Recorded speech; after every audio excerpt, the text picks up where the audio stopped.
y llevados a España, ¿no? Y estas mercedes hasta dicen, ¿no? Tantos leguas de tierra y con tantos indios, ¿no? O sea, como que es la tierra. Sí, con todo el personal, ¿no? Sí, entonces se les daban caballerías, decían en ese tiempo, ¿no? Las caballerías eran un día a caballo encuadrado, así. Imagínense eso, pues es muchísimo terreno. Y todos los pueblos que quedaban adentro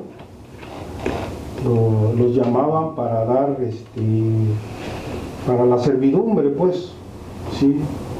Y entonces se vieron obligados a hacer censos de población para saber cuánta gente había disponible, cuánta mano de obra había disponible para los obrajes, ¿sí? Ya sea para productos comerciales como el maíz, el trigo, la caña de azúcar, etc. Y entonces esa población era encomendada a un español para darle educación cristiana, decían, ¿no? Pero en el fondo lo que hacían los españoles era explotar esa mano de obra de manera contundente, de manera con una crueldad inusitada, ¿no? ¿Sí? Entonces,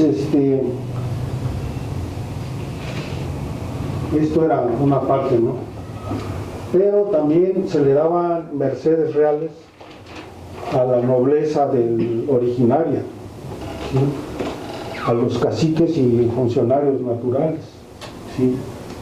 Ya les mencionaba yo que la colonia utilizó una estrategia muy, muy inteligente en el sentido de que tú como líder nato de este pueblo me vas a seguir controlando a la gente y a cambio yo te doy un escrito del rey de España a donde tú vas a poseer ese terreno, pero me vas a servir como punto de apoyo, ¿no? Tú me controlas a la gente, me traes mis tributos que yo te voy a hacer una lista de los tributos que me vas a traer y vas a seguir siendo de la nobleza. Muchos nobles dijeron no, pues no, prefiero que mis propiedades pasen al calpul. O sea, muchos nobles no aceptaron esos tratos, ¿no? Y entonces cedieron todos sus terrenos al pueblo, al calpul. Y entonces la propiedad comunal se fue ampliando. ¿Sí? Es decir, que esa tierra que ya no fue mercedada, así decían, ¿no? En ese tiempo, que ya no fue mercedada, el pueblo decía, bueno, vamos a apropiarnos de esto porque es nuestro, pues, ¿no? Y entonces el calpulli fue creciendo. O sea, la base de la comunalidad está en el calpulli. ¿Sí? ¿Por qué? Porque tuvieron la capacidad de seguir recogiendo esa tierra que era de ellos, pues, ¿no? Bueno, también a la nobleza se le daban estancias agrícolas o ganaderas, según, para ovinos, caprinos, bovinos o los caballos, que era el medio de transporte más importante en ese tiempo. Acuérdense que no había, pues, otro medio de transporte, entonces se utilizaba mucho el caballo, ya sea para jalar carretas o mover a la gente, según, ¿no? Entonces, luego están las tierras del común repartimiento. Esto es lo que yo les mencionaba, que hasta la fecha sigue ahí, como las cementeras o las zonas de cultivo se comparten con con toda la gente en una igualdad de más o menos, pues, ¿no? Una cantidad de terreno equivalente entre todos, de tal manera que no hubiera ese resquemor, ¿no? De por qué tienes tú más, ¿no? Sino que trataban de equilibrar la propiedad. ¿Sí? Estas son las tierras del común repartimiento. Y es el calpulle. Sí, en zapoteco todavía tiene nombre. Xiala, le decimos, que es lo que era el calpulli. ¿Sí? Y el calpulli, en zapoteco se dice el Azgli, que es corazón del pueblo. El corazón del pueblo era el calpulli. Y esto es como luego nos dimos cuenta que fue creciendo hasta darle la forma que tiene actualmente. Y luego también había tierras abiertas al uso común, bosques, pastos, y en el caso de nosotros, por ejemplo, había salineras. La cuestión de la sal era muy difícil de encontrar la sal en el interior de los territorios. O sea que como el mar está muy lejos, para traer la sal del mar hasta acá es muy costoso. Entonces lo que hacían era sacar sal de la tierra, de acá, y hacían sus el labrado de la sal, les decían, labraban la sal, que era muy cara la sal en ese tiempo, porque acuérdense que para conservar carne se tiene que salar la carne. Para conservarla pues no había refrigeradores, pues, ¿no? Para curtido de pieles igual la sal era importante, aparte de que para hacer la comida pues se necesita sal, ¿no? Entonces la sal era una necesidad muy importante, y entonces había igual no se podía concentrar la sal para una sola persona, sino que había salineras y todo el mundo tenía acceso a él, ¿no? Se hacían como lotecitos, pues. Ya el tal fulano quiere sacar sal porque tiene un compromiso, una mayordomía, pues acá, ¿no? Entonces usar leña del monte, ¿sí? Y así notificaba y ya se compartía el terreno, ¿sí? Las tierras de los santos y de las cofradías, esto es muy importante porque las cofradías funcionaban como un banco, ¿sí?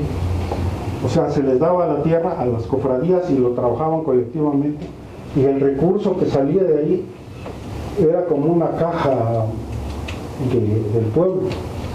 Cuando una persona se enfermaba o tenía un accidente o tenía una nueva familia, la persona necesitada iba a la caja de la cofradía y le decía, pues necesito que me prestes tanto, yo ya te pago con trabajo o en especie o como sea, ¿no? Pero había un respaldo de la gente en las cajas de las cofradías. ¿Las cofradías eran estos venerar un santo para vender las hermandades? Hermandades. Sí. Religiosas, pues, yo todavía pude ver el ganado del patrón. O sea, San Juan Bautista tenía su predio, se trabajaba, todo el zacate, el maíz, lo que sacaban, se concentraba y se le vendía a la gente más pobre, ¿sí? Pero también tenía ganado. Entonces el ganado si quería, por ejemplo, que fuera ganado de trabajo, ya le enseñaban cómo a hacer surcos o jalar la carreta y eso, que no es cosa fácil enseñarle a los animales, no es cuesta. Y entonces las cofradías tenían esa modalidad, digamos, ¿no? También había tierras de la comunidad, como cajas de la comunidad. Eso se usaba más para el tributo. O sea, los calpistles, los recaudadores, pues, así les llamaban antiguamente calpistles. Los recaudadores de tributos le decían a la familia: tú me vas a traer medio kilo o 1 kilo de cochinilla, ¿no? Por ejemplo, o me vas a traer una fanega de maíz. Y aquí es donde viene la parte de la creatividad, de la comunalidad, porque toda la tierra esta se trabajaba en común y ya cosechaban en común la cochinilla. A la hora de entregar el tributo, no lo entregaban así en colectivo, ¿sí? Sino le decían: bueno, tú entrega la parte que te toca, pero ya la producción se dio por el conjunto de habitantes, ¿no? Pero delante del recaudador aparecía como que él era, o sea, de aquí está, pues, pero ya cumplían con el tributo, ¿sí? Y esto lo hacían conscientemente a través de esta estrategia del trabajo común, del colectivo. Otros 10 minutos. Sí. Bueno, otra parte de los terrenos se dedicaban a los terrasgueros. Los terrasgueros eran como medieros, ¿sí? Vamos a suponer que el terreno del santo era mucho, que no se daban abasto para trabajarlo. Entonces ya se le daba a un mediero. El producto de los terrenos se dividía, por eso le llaman mediero. La mitad para la iglesia y la mitad para el que trabajó, ¿no? Sí. Y así se la llevaban en equilibrio. Sí. Sí, entonces esos terrasgueros fueron una pieza muy importante en este proceso de resistencia de las comunidades. ¿Por qué? Por lo siguiente: la nueva cultura que llega, pues la cultura occidental, trae cultivos distintos, ¿sí? Como la caña de azúcar, el algodón, el trigo, la cochinilla, que ya existía aquí, pero ellos le dan otra vuelta. La cochinilla la empiezan a utilizar para teñido de la ropa, y era muy utilizado eso en España para las cortes de los reyes y todo eso, porque la cochinilla es muy parecido a este color rojo, es un rojo intenso, y las cortes imperiales de Europa les gustaba mucho ese color, ¿sí? Entonces la cochinilla aunque es un animalito, pues, que crece en el nopal, aunque es un cultivo que ya se hacía desde la época hispánica, pero se le dio un sentido más comercial. Entonces los colonizadores lo metieron en el paquete de tributos, la cochinilla.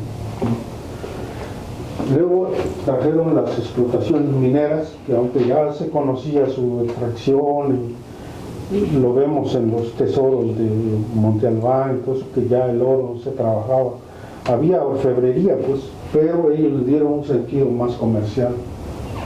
El oro, plata. También en lo que respecta a la ganadería, trajeron los caballos, los toros, los borregos y las cabras, ¿no? Que no había en ese tiempo. Pues esto es más o menos un repaso muy ligero de cómo los pueblos han logrado resistir y sostener sus territorios. Pero yo creo que el peligro acecha, ¿no?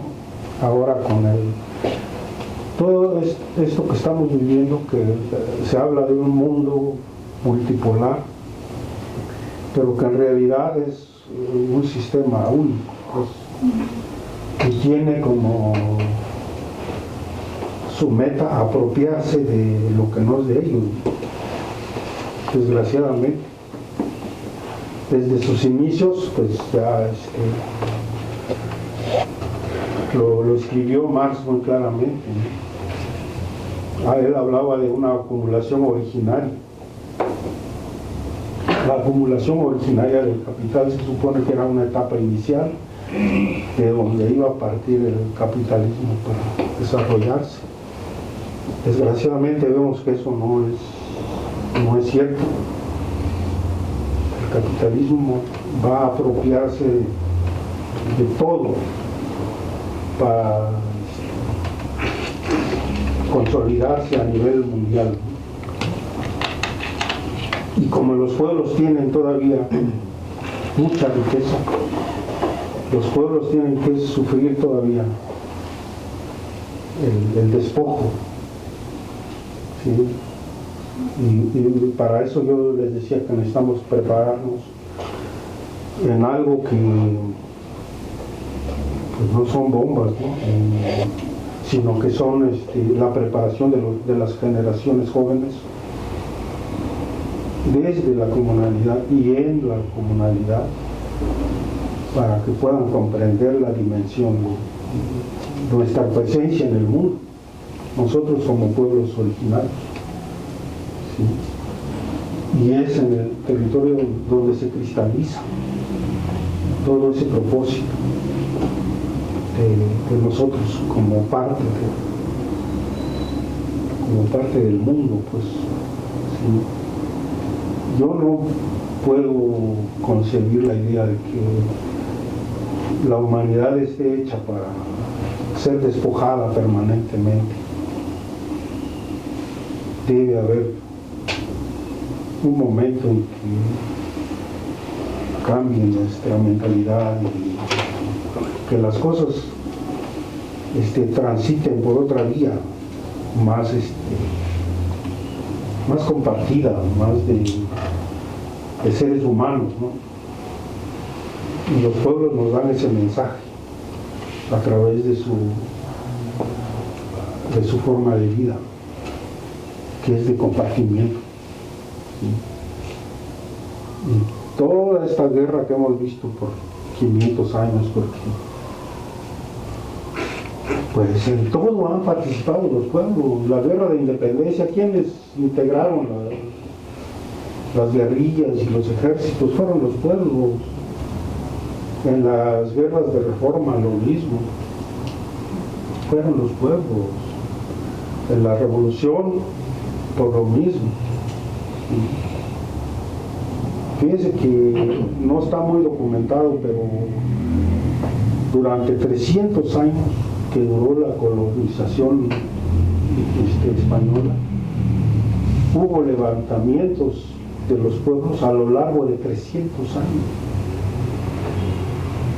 Todavía la gente guarda en su memoria esos grandes conflictos que los pueblos libraron. En la guerra de independencia yo encontré un documento hace poco a donde escribieron ellos: enviamos tantos hombres para la tropa, se compraron tantas balas para los rifles, los mosquetones de ese tiempo. Gente de mi pueblo hizo eso, y lo dejaron escrito en la guerra de independencia. Quiere decir que los pueblos estaban vivos y sabían lo que estaban haciendo. Pues yo creo aquí la dejamos. Si hay preguntas o...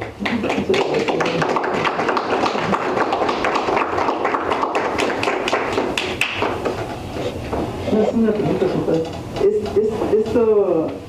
Todos esos niveles se podría decir que casi todos fueron integrados a lo que es la tierra comunal actualmente, ¿verdad? Que es lo que nos estás platicando. Bueno, Calpul y tal es como el motor, pero las tierras de uso común, las tierras de los santos, la tierra de las cajas de comunidad, los terrasgueros, eso se fue como integrando a lo que es ahora la tierra comunal, ¿verdad?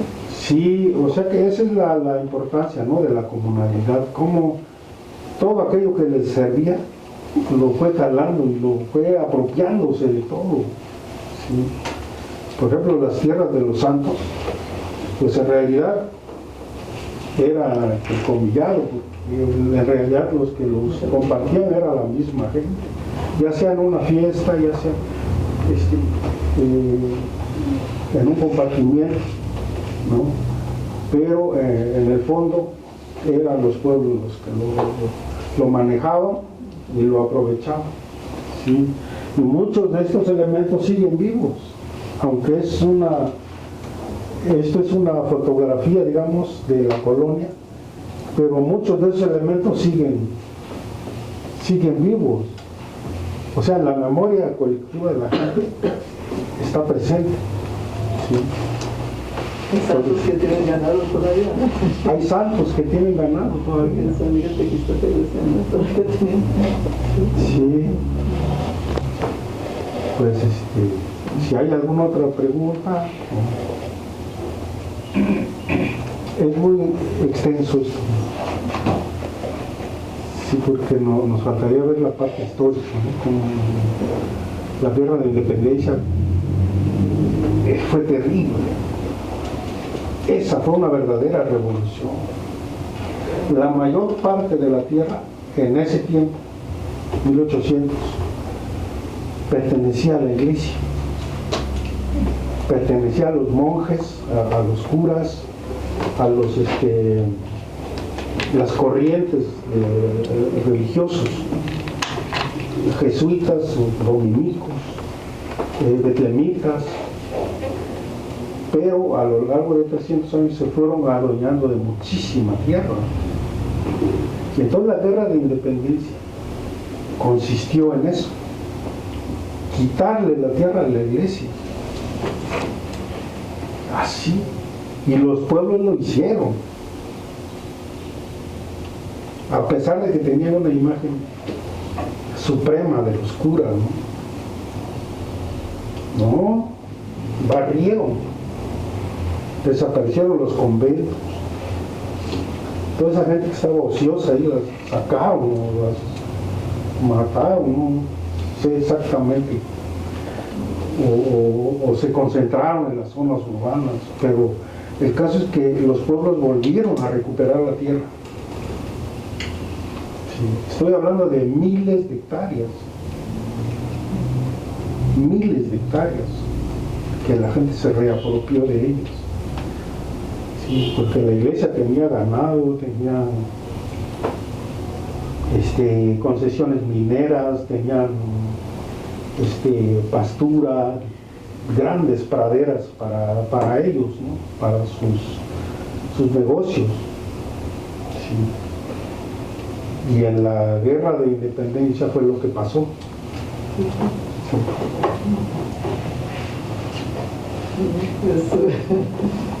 Increíble, ¿no? Muchísimas gracias. Yo creo que vas a tocar un poco, ¿no?, lo complejo desde la parte de la cosmovisión y esta parte histórica que nos comparte aquí el profesor Eleazar.